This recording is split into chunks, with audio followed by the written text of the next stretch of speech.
Et donc bonjour à tous, je suis en compagnie donc de Torix, président du FC Lausanne e-sport, si je raconte pas de bêtises. Lausanne e-sport. Lausanne e-sport. Ouais, ça va. Oui, ça va, j'y étais presque. Et donc du coup, donc c'est en partie grâce à lui que ce tournoi aujourd'hui existe, donc le Smash in Tuilière. Donc du coup, merci Torix d'être avec moi maintenant pour pouvoir répondre à quelques Avec questions. plaisir. Donc déjà, je t'invite à te présenter aux personnes qui ne te connaissent pas. Ouais, volontiers. Moi, c'est Torix ou Fred. J'ai 28 ans. Je suis le président du Lausanne e-sport depuis notre fusion en 2017.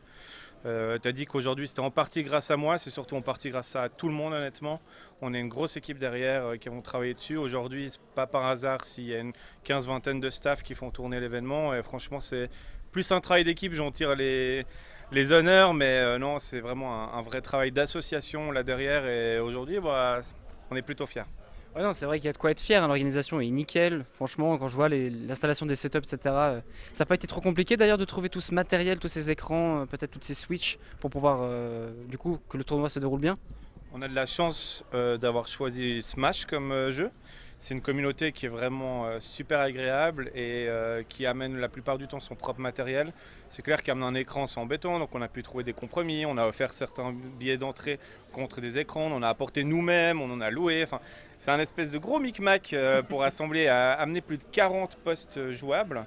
Mais c'est ce qui fait la force de ce genre d'événement, c'est d'avoir plein de consoles et de ce qu'on appelle de setup pour justement qu'il n'y ait pas de temps mort, que tout le monde s'amuse et que même quand c'est pas ton match dans le tournoi, que tu puisses un peu t'échauffer. Donc on y gagne en qualité et je suis content d'avoir fait ce travail en amont, mais sans une communauté pareille, c'était quasi impossible. Oui, c'est vrai que du coup, la communauté Smash est très basée, on va dire, sur la débrouillardise pour certains tournois, étant donné que du coup, Nintendo, eux, ne sponsorisent pas ni même ne font d'événements Smash. Il y en a eu un, je crois, aux États-Unis pour la sortie de Super Smash Bros Ultimate. Mais donc, du coup, c'est un petit peu quoi les inconvénients du coup de ne pas se sentir du coup aidé par le propre éditeur du jeu ou le développeur. Bon, moi, si on veut taper sur Nintendo, on peut. Après, on va taper sur tous les autres, hein. Je veux dire, il n'y a pas un éditeur aujourd'hui qui aide spécialement les organisations, les assos. Nintendo, ils sont ouverts à la discussion. On aurait pu avoir des aides, etc. C'est une période sanitaire qui est spéciale, donc c'est aussi difficile pour les éditeurs de prendre position. Aujourd'hui, on est là, on profite, on a réussi à trouver des solutions, donc j'ai pas trop de problèmes. Quel est l'avantage pour un éditeur comme Nintendo ou même d'autres, Riot Games, Blizzard ou qui tu veux citer, d'aider le petit Lausanne e-sport dans sa petite Suisse romande? Je pense qu'ils n'ont pas trop d'intérêt malheureusement. Alors j'aimerais, mais peut-être à l'avenir on aura un peu plus d'aide d'organes officiels, mais c'est pas encore le cas. Du coup, vous dites le petit Lausanne e-sport, mais qui aujourd'hui du coup organise le plus grand tournoi européen de ce week-end sur Smash. Ce n'est pas rien. On a quand même un magnifique stade derrière nous qui est à notre disposition. C'est pas rien quand même. Le petit Lausanne e-sport a fait quand même un grand pas dans le domaine du sport compétitif. Oui, Et donc du coup, chez Lausanne e-sport, vous faites que du Smash ou vous faites aussi d'autres jeux? non, on est actif sur plusieurs jeux. Alors on crée des événements de manière sporadique en fonction des opportunités, des tests qu'on a envie de faire, mais on est sur d'autres jeux, on a du jeu mobile, on a même encore le jeu de Carter Stone, on peut citer Clash Royale, Smash, on avait du Rocket League, du League of Legends, on a du Fortnite aujourd'hui, donc on aurait pu faire un événement Fortnite dans un stade, ça aurait aussi pu bien marcher. Mais non, aujourd'hui on a des joueurs Smash qu'on a envie de soutenir, c'est une communauté qu'on a envie d'aider en tout cas en Suisse. C'est pour ça, alors oui, ce week-end on est le plus gros tournoi, il y a eu d'autres plus gros en Europe. Peut-être qu'avec cet événement test, on aurait une belle carte de visite pour réorganiser plus gros. Mais on va déjà bien le terminer et puis après on fera le feedback. Oui, déjà parce que ce tournoi est super intéressant parce que vous avez réussi du coup à ne ramener pas que des joueurs suisses, nous avons des joueurs français, des joueurs néerlandais. Et du coup, comment cela s'est passé? Vous êtes allé directement les contacter pour leur parler du tournoi ou ils sont tombés dessus un petit peu par hasard? Bon, il y a pas mal de réseautage au sein de la communauté Smash.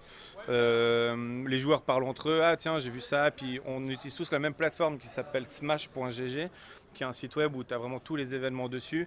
Ils se sont dit, un petit 128 joueurs dans un stade en Suisse avec un cash prize qui est intéressant, on y va. Donc c'est vrai que c'est une belle vitrine, donc on n'a pas dû trop aller draguer des joueurs internationaux. C'est clair qu'en tant que francophone, j'aurais aimé voir du Gluttony, etc. Bien évidemment, on en rêverait tous.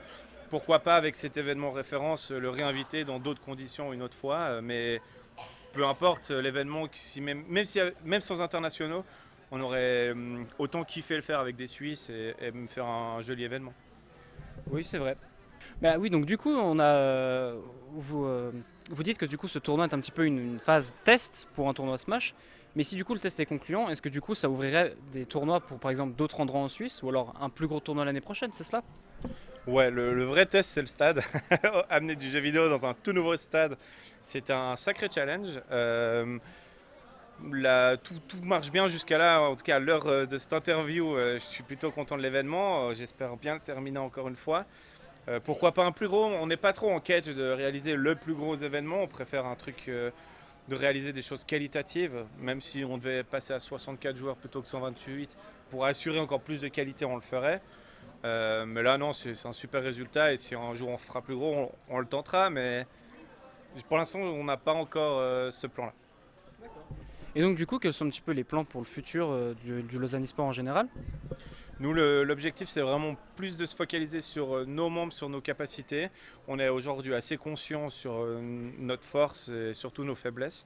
Ça nous aide à bien choisir ce qu'on réalise. À l'époque, on faisait beaucoup de choses et on perdait un peu en qualité là où on n'arrivait pas trop à assumer.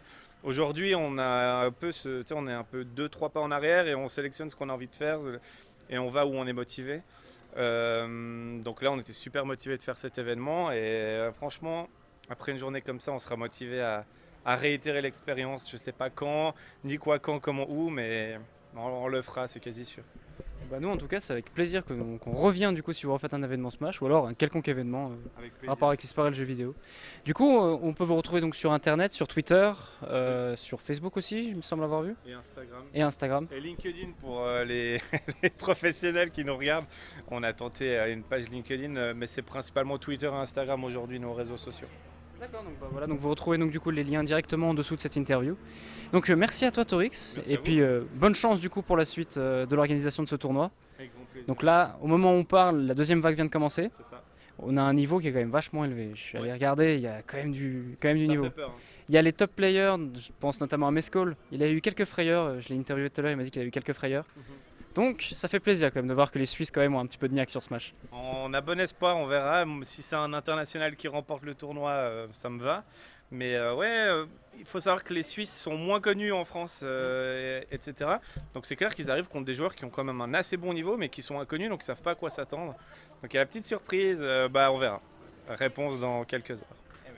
Et bien sûr les réponses sont en direct sur le site internet jvmac.ch. Merci encore Torix pour ton temps Merci à et vous. bon courage pour la suite. Merci beaucoup. Au revoir. Au revoir. On that day when the sky fell away.